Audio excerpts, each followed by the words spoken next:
সম্প্রতি বিভিন্ন জায়গায় দেখা যাচ্ছে যে সংখ্যালঘুরা বিজেপির যে বিভিন্ন সভাগুলো সেই জায়গায় যাচ্ছে এবং বিজেপির তরফে একটু বেশি তাদের ক্ষেত্রে আলাদা করে নজর দেওয়া হচ্ছে। তো কোথাও কি মানে এক্ষেত্রে আপনারা সেক্ষেত্রে সংখ্যালঘুদের আস্থা পাবেন ভোটের ময়দানে, সেটা মনে করছেন? দেখুন, তৃণমূল কংগ্রেস সংখ্যাগুরু বা সংখ্যালঘু, হিন্দু বা মুসলিম বা খ্রিস্টান বা অন্য ধর্ম, এইভাবে সম্প্রদায় ভিত্তিতে মানুষকে ভাগ করে দিয়ে ভোট চায় না। মমতা বন্দ্যোপাধ্যায়ের উন্নয়নের স্কিমগুলো যদি দেখেন, কন্যাশ্রী থেকে রূপশ্রী, স্বাস্থ্যসাথী থেকে লক্ষ্মীর ভাণ্ডার, সব ধর্মের জন্য সমানভাবে একসঙ্গে থাকা, সম্প্রীতি, সংহতি, এটাই তো তৃণমূল কংগ্রেসের নীতি। ফলে এই হিন্দু ভোট, মুসলিম ভোট, অন্য ভোট তৃণমূল কংগ্রেস এভাবে দেখে না। বিজেপি কিভাবে দেখে এটা সবাই জানে, গোটা দেশ জানে। সেই জন্য মানুষ বোঝেন যে বিজেপি হিন্দুদেরও শুভানুধ্যায়ী নয়, মুসলিমদেরও শুভানুধ্যায়ী নয়। ওরা শুধু বিভেদের রাজনীতি করে নিজেদের ফায়দা লোটার জন্য কিছু মানুষকে কিছু সময়ের জন্য ভুল বোঝায়। তো এখন এই তফাৎটা মানুষ ধরতে পারছেন এবং বিজেপি সেই জায়গায় তাদের সেই বিভ্রান্তিটা ছড়াচ্ছে। তাহলে তারাই আবার কেন সংখ্যালঘুদের ভোটে এখন আবার তারাই যোগ দিচ্ছে, যাদের বরাবরই নাম ছিল যারা সংখ্যালঘুদের? তার কারণ হচ্ছে তারা বুঝতে পারছে যে তাদের এই বিভেদের রাজনীতিটা মানুষ পছন্দ করছেন না, হিন্দুরাও পছন্দ করছেন না, মুসলিমরাও পছন্দ করছেন না। এখন সেই জায়গায় তারা হয়তো ভাবছেন এইভাবে কিছু বললে তারা ড্যামেজ কন্ট্রোল করবেন, কিন্তু এটা ড্যামেজ কন্ট্রোলের নয়। একটা পার্টির নীতি আদর্শই যদি হয় উন্নয়ন নয়, শুধু ভেদাভেদের উপর দাঁড়িয়ে ভোট ব্যাংক, তো তাহলে তারা এখন যদি কোনো সম্প্রদায়ের বন্ধু সাজতে যান, তাহলে সেটা নাটক, নোটাঙ্কি বলে তারা বুঝতে পারবেন। মালা রায়কে প্রশ্ন করা হয়েছিল যে গার্ডেন রিজের যে ঘটনা দক্ষিণ কলকাতার ভোটে প্রভাব ফেলবে কিনা। তিনি বলেছেন এসব ঘটনা মানুষ 10 দিন বাদে ভুলে যায়। 12 জনের মৃত্যু 10 দিন বাদে মানুষ ভুলে যাবে না, উনি আদৌ মৃত্যুকে কোনোভাবে লঘু করে দেখানো বা মৃত্যু যাদের হয়েছে তাদের প্রতি কম গুরুত্ব দেয়া, এই মানসিকতা একদমই মালা রায় দেখাননি। মালা রায় যেটা বলতে চেয়েছেন যে এই ধরনের ঘটনাগুলো হয়েছে, সরকার, প্রশাসন, পুরসভা ব্যবস্থা নিচ্ছে। মানুষ নিশ্চিতভাবে অ্যাকচুয়ালি ঘটনাটা দুঃখজনক বা বিপজ্জনক, সেটা ডিপেন্ড করে যে সরকার বা প্রশাসন কতটা সংবেদনশীল, কিভাবে রিয়্যাক্ট করছে। এখন প্রশাসন যদি খুব পজিটিভ আকারে জনমুখী চেহারায় রিয়্যাক্ট করে, সেক্ষেত্রে মানুষ ওই ক্ষতটা আর অতটা থাকে না। কীর্তি আজাদের প্রোগ্রাম ছিল আজকে, তার সামনেই তৃণমূলের দুই পক্ষের মধ্যে হাতাহাতি, মারামারি। কে আগে সংবর্ধনা দেবে এই নিয়ে মারামারি তুলকালাম কাণ্ড। যেমন ওটা একটু ভোটের মজা, এগুলো যে একজন প্রার্থী এসছেন, আমি আগে মালা দেব, ওরা বলছে আমি আগে মালা দেব, এই ধরনের কিছু ছোটখাটো ঘটনা, এগুলো ইলেকশনের সময় যে দলের ক্রেজ বেশি, যে দলের বেশি, নিশ্চিত জয়ের নিশ্চয়তা একদম, মানে জানেন আজকের প্রার্থী কালকের সাংসদ। ফলে এটা তো বিজেপির মতো নয় যে অমুক কেন প্রার্থী হয়েছে, তমুককে মেদিনীপুর থেকে তুলে আর এক জায়গায় এক্সপোর্ট করে দিলাম, ব্যাপারটা সেরম নয়। এটা হচ্ছে আমাদের প্রার্থী এসছেন, যিনি জিততে চলেছেন, আরে আমরা একটু আগে দিই, ওরা বলছে আগে আমরা মালা দেবো, এইসব ঘটনা। 4 এপ্রিল আর 7 এপ্রিল রাজ্যে আসছেন প্রধানমন্ত্রী উত্তরবঙ্গের প্রচারে, সে সময় উত্তরবঙ্গে থাকবেন মুখ্যমন্ত্রী। এই যে প্রধানমন্ত্রী দেখা যাচ্ছে অনেক আগে থেকে পশ্চিমবঙ্গে আসা শুরু করেছেন প্রচারে। দেখুন, প্রধানমন্ত্রী নরেন্দ্র মোদী বা দিল্লির এই বিজেপি নেতারা, তারা তো বিধানসভা নির্বাচনের আগেও ডেইলি প্যাসেঞ্জারি করেছিলেন 21 সালে। কি রেজাল্ট হয়েছে? আব কি বার 200 পার। প্রধানমন্ত্রী নরেন্দ্র মোদী রকবাজ ইফটিজারদের মতো ও দিদি ও দিদি নানা রকম গলা করে বাংলার ঘরের মেয়ে আমাদের প্রিয় মমতা বন্দ্যোপাধ্যায়কে এইভাবে ইফটিজারদের মতো সম্বোধন করেননি, এসব তো করে এসছেন। তো সুতরাং এই নেতারা যত বেশি আসবেন, তাতে এক প্রমাণিত হবে যে এখানে সংগঠন তাদের কোনো কালে ছিল না। এই 21 সালের পর আবার আসছেন, মাঝখানেও বাংলার কথা মনে পড়েনি। আর দুই, যেটা যে এই যে জনবিরোধী নীতিগুলো, বঙ্গ বিরোধী নীতিগুলো, বৈষম্য, কুৎসা, এজেন্সি পলিটিক্স, এগুলো মানুষের মনে পড়ে যাবে এবং আরো বেশি করে সিদ্ধান্ত নেবেন। যতবার এই নরেন্দ্র মোদী অমিত শাহদের দেখবেন যে বিজেপিকে ভোট নয়, এটা মানুষ এককাট্টা হয়ে যাবেন। যে নির্বাচন প্রায় শুরু হয়ে গেছে, আজকে নওশাদ বলছেন যে জোটের জন্য তিনি অপেক্ষা করছেন, তারা চান তৃণমূলকে পরাস্ত করতে, কিন্তু এই জোট নিয়ে এখন কোনো সিদ্ধান্ত হয়নি, দুদিনের মধ্যে তারা একলা চলার সিদ্ধান্ত ঘোষণা করতে পারে, নওশাদ বলেছেন। দেখুন, আধুনিক গান আছে বসে আছি পথচে, ফাগুনেরও গান গেয়ে, যত ভাবি ভুলে যাব মনও মানে না, এটাও আছে। আবার রবীন্দ্রনাথ লিখে গেছেন, যদি তোর ডাক শুনে কেউ না আসে তবে একলা চলো রে। কখন কোন গানটা গাইবেন তাদের ব্যাপার, তারা কোনো একটা গান গান, তারপরে আমরা নয় সেগুলো ভাববো, তাই নিয়ে। দাদা, বিজেপি প্রার্থী করেছে বীরভূমে দেবাশিস ধরকে, আইপিএস।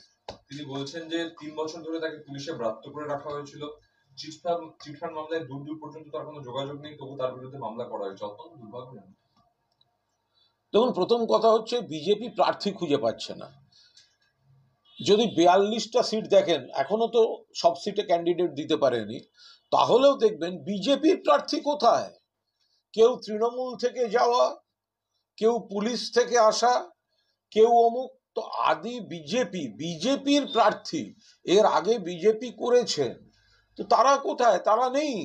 তো সুতরাং কারুর বিরুদ্ধে কোনো প্রশাসনিক যদি কোনো ব্যবস্থা থাকে, তো তার সঙ্গে ভোটকে মেলাবার কি কারণ আছে? উনি ভোটে দাঁড়িয়েছেন, উনি মানুষের কাছে যাবেন। উনি আইপিএস ছিলেন, উনি চাকরি ছেড়ে ভোটে দাঁড়িয়েছেন, মানুষের কাছে যাবেন। এবং বীরভূমে 3 বারের সাংসদ, অভিনেত্রী, পরিচালক এবং দক্ষ সংগঠক শতাব্দী রায় 4র্থবার জিতবেন। তো ওনার মনে হয়েছে উনি সেখানে শতাব্দীর আসনে তার প্রথম ভোটের পরাজয়ের অভিজ্ঞতা অনুধাবন করতে যাবেন, গিয়েছেন। 2021 নির্বাচনে শীতলকুচি ছিল একটি বিতর্কিত বিষয়, তিনি বলছেন শীতলকুচি তার জীবনের টার্নিং পয়েন্ট। এই দেখুন, একজন বিজেপির প্রার্থী হওয়ার পর বোঝাই যায় যে তিনি কোন সুরে কথা বলবেন। ফলে এখন তিনি কি বলছেন আর কি না বলছেন, সেটা পুরোদস্তুর রাজনৈতিক মেরুকরণজনিত, রাজনৈতিক অবস্থানগত কারণ থেকে। বিজেপির টিকিট পেতে গেলে বিজেপির যে ধরনের কথা বলতে হয়, যেটা বললে বিজেপি খুশি হবে, তো সেই কথাই তো তিনি বলবেন। আর কোথাও আমরা গার্ডেন ব্রিজের ঘটনা তো দেখেছি, তারপর এখন বিরাটির শরৎ কলোনি, সেখানে নির্মীয়মান বহুতলের দেওয়াল ভেঙে পড়ে গিয়ে একজন মহিলার মৃত্যু হচ্ছে। এই যে নির্মীয়মান বাড়িগুলো ভেঙে পড়ছে, এটা তো খুব একটা ভালো বিজ্ঞাপন নয়। আরে দেখুন, বাড়ি তৈরির ক্ষেত্রে নিশ্চিতভাবে সতর্ক থাকা আরো বেশি দরকার, কিন্তু এই দুর্ঘটনাগুলো সামাজিক ঘটনা, এগুলো এরম নয় যে এই পৃথিবীতে প্রথম ঘটছে। ফলে নিশ্চিতভাবে সতর্ক থাকা উচিত, কাঁচামালে সতর্ক থাকা উচিত, প্ল্যানে সতর্ক থাকা উচিত। এটার সঙ্গে সরকার বা প্রশাসন, শুধু তারা নয়, যারা বাড়িগুলো তৈরি করছেন, সেখানকার যারা কাজ করছেন, তাদেরও সতর্ক থাকা উচিত। এখন বেশি সংখ্যায় বাড়ি ক্রমশ যুগের সঙ্গে তাল মিলিয়ে, 50-এর দশকে নিশ্চয়ই এত বাড়ি তৈরি হতো না, 60, 70, 80, 90, এখন 2024। ফলে বাড়ির সংখ্যা সেই অনুপাতে 2-1টি বিচ্ছিন্ন ঘটনা ঘটলে সেটা অন্তত সরকারের ব্যর্থতা বলে চিহ্নিত হতে পারে না। বিরোধীদের তো অনেক বিশেষণ দেয় শাসক দল, সায়নী বলেছেন বিরোধীরা হচ্ছে কার্বন ডাইঅক্সাইড। না, সেটা সায়নী একজন প্রার্থী এবং দক্ষ সংগঠক, তৃণমূলের রাজ্য যুব শাখার সভানেত্রী, তা উনি ওনার উপলব্ধি থেকে বলেছেন। তো রাজনীতিতে তো এই ধরনের বিশেষণ ইত্যাদি বলে, আবার তৃণমূল বলে খারাপ, আবার ওদিকে তো দেয়ালে এটাও লেখা হচ্ছে, পদ্ম ফুলে দিলে ছাপ, ঘরে ঢুকবে বিষধর সাপ। ওদের তো নিজেরাই কেউ বলছে আমরা, কেউ বলছে গোখরো, কেউ বলছে কেউটে, তো মারাত্মক ব্যাপার। তৃণমূল বললেই যত সমস্যা হয়, নিজেরা তো এফিডেভিট করে বলে দিচ্ছে আমি গোখরো, আমি কেউটে, তাহলে পদ্ম ফুলে দিলে ছাপ, ঢুকবে ঘরে বিষধর সাপ।